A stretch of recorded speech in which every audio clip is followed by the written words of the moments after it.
Pros and Cons of Differentiation by Stephanie Benson, Alyssa Ferrantino, Megan Osborne, and Shannon Van Tol. What is differentiation in the classroom? Differentiation is the tailoring of instruction and assessment to meet individual needs. As the image says, classrooms are filled with students who have different needs, come from different educational and cultural backgrounds, have different attention spans and interests, and have different language abilities. In order to maintain a differentiated classroom, you must use ongoing formative assessments and have flexible grouping. You should group the students by shared interest, mixed ability, or student choice. And you should switch groups often. You should also plan lessons and assessments with your students' needs, abilities, and learning styles in mind. Finally, you should make sure your classroom is a safe and supportive community of learners. Pros for differentiation in the classroom. Teachers invent instructional approaches that benefit diverse learners. They keep the practices that work and modify the ones that don't. Differentiation groups kids by ability. Slower kids can work at a pace comfortable to them, and advanced kids can work at a faster pace. Studies show that brighter learners achieve more in homogeneous classrooms. Teaching students as though they are smart will lead them to becoming smarter, and demonstrating that working hard and working smart leads to achieving impressive goals for all students, and this gets them more students involved and listening in a classroom. And differentiation extends learning opportunities for students that are put into groups. More key points for differentiation. It creates a community of learners. This is a supportive learning environment where students work together. It brings technology in the classroom. Computers can allow students to work at their own pace and ability, make mistakes in private, and stay engaged and motivated. And it creates flexible grouping. Students have the opportunity to participate in interest-based groups, mixed ability level groups, and student choice groups.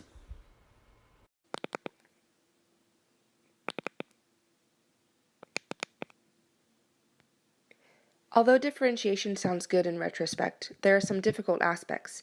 Each of the articles, when pedagogic fads trump priorities, differentiation doesn't work, and is differentiated instruction a hollow promise, all support the idea that differentiation requires unrealistic expectations for teachers. It's simply too difficult to implement with the numerous different groups of students. When taking into account learning styles as well as learning levels and ability, there are too many categories to plan for, and the end result is likely more stress on the teacher, failed lessons, and dumbed-down instruction, as said in the article When Pedagogic Fads Trump Priorities. Differentiation doesn't work states that a study showed that 71% of teachers would like to see kids grouped more homogeneously as opposed to heterogeneously, which in turn would allow teachers to focus more on learning interests and less on learning levels. Students in general would benefit from this, as the higher level students end up doing the majority of the work when placed in groups of lower level students, as differentiation doesn't work says. Differentiation in itself isn't bad. It's a great concept that, if the circumstances were better, would prove to be very helpful. We as an education community have a few steps to take before we can actively use differentiation successfully in our classrooms. Our assessment on differentiation in the classroom. The evidence we found in Differentiation Doesn't Work article is 71% of teachers would like to see kids grouped more homogeneously. We've seen in our practicum experience, especially mine, that the majority of teachers in the school complain that there's a mix of intelligences in their classrooms. I'm specifically talking about the algebra classrooms and the math classrooms found in middle school. They say that it should be more balanced and that it is holding other students back. It's sad that we learn this in our classes, how important it is to have a mix of readiness skills so that students can learn from each other, but it's not felt the same way in the school systems.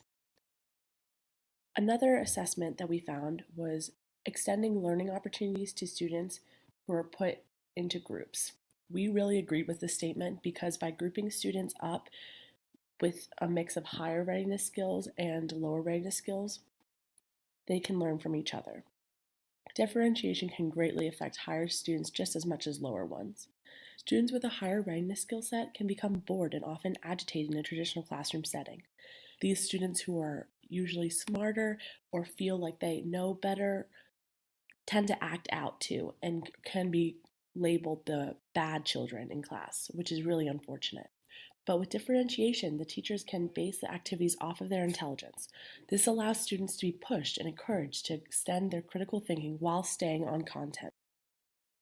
As a group, we concluded that differentiation is ultimately a great teaching strategy in the classroom. Although differentiation is a great teaching strategy, there are a few aspects that we thought should be altered for it to be more effective.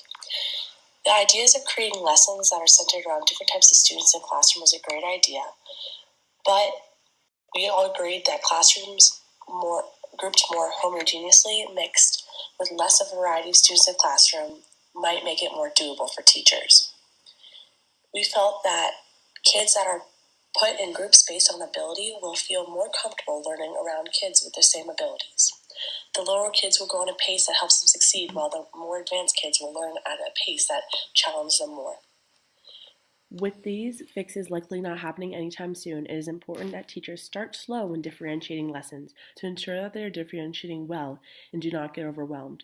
This can also be helped by staff and principals and supporting board members to make sure that the teachers are doing the best that they can with the resources they are given.